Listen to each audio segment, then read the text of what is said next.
Welcome to part 3 of the REDCap training for electronic data capture for the repeat trial. We'll demonstrate some of REDCap's data validation features. As we've seen in the previous video on data entry, all data fields have been set up to receive a specific data type. Some are text fields, the least restrictive option.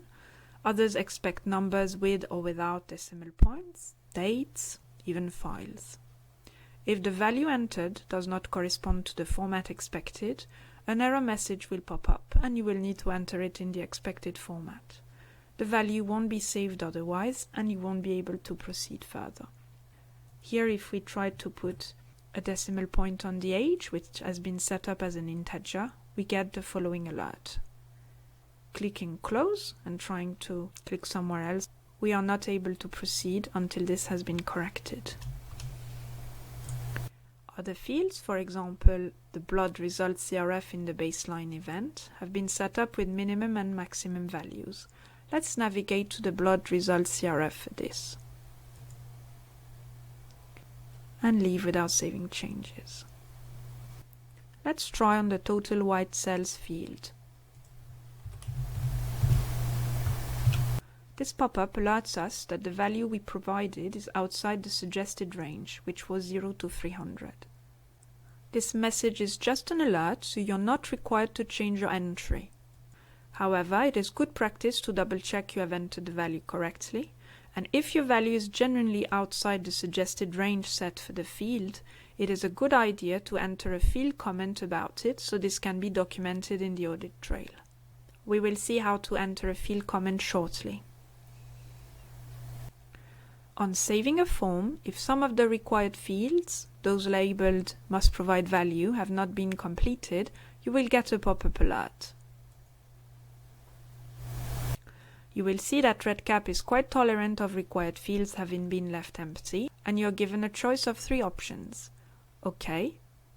This takes you back to the form for further editing. Ignore and leave record, and ignore and go to the next form. Please note that on saving the form you can have more than one pop-up alert appearing at once, which can look a bit disconcerting.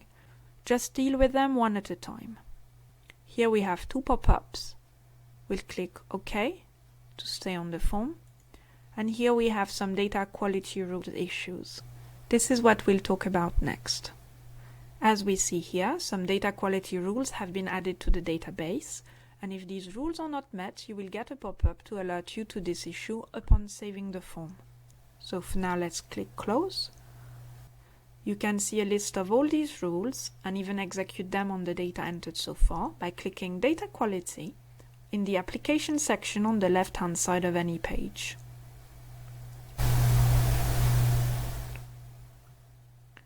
For example, dates entered should not be in the future. If this is the case, a pop-up will appear. Let's give it a closer look.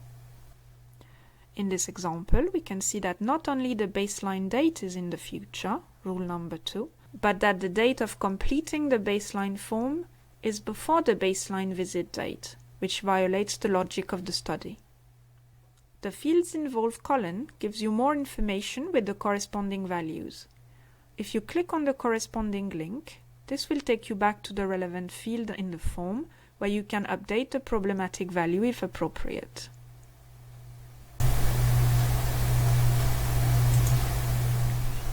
Also, VAS scores cannot be both empty and not ticked not done. Let's navigate to the relevant form for this.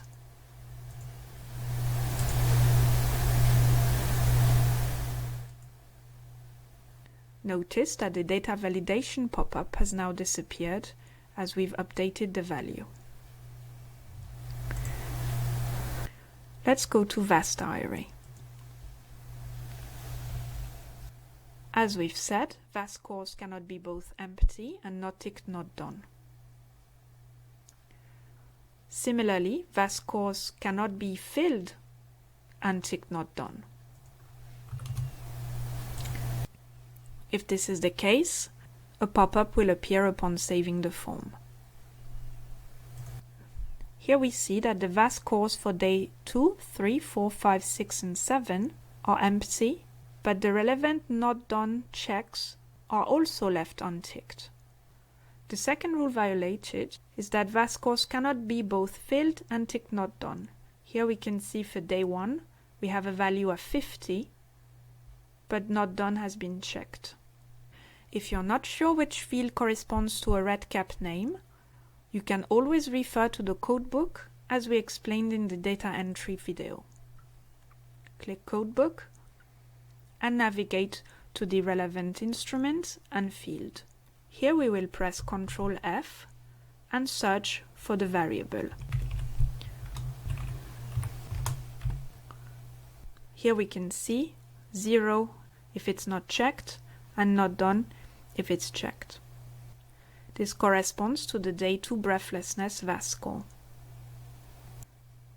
Next to most data entry boxes there is a small speech bubble.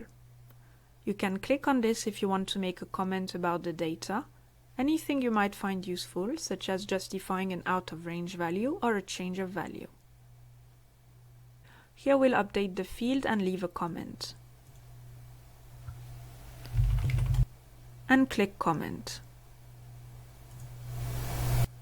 Once the comment is posted, the speech bubble, field comment log icon for the corresponding field, will get highlighted, as we can see here.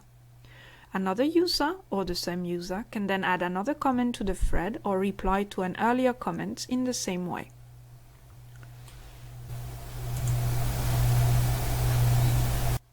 Another example for hemoglobin, we've selected 45, but this is outside the suggested range. We'll leave a comment to document this in the audit trail. And click Comment. Now the last bubble that can be displayed on the field is the encircled H. That stands for data history.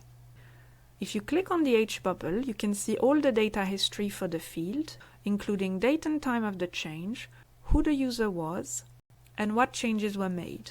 You shouldn't need to use this too often, but it can be useful in improving trial data quality. We have demonstrated how to successfully enter data for the repeat trial. Thank you for your attention.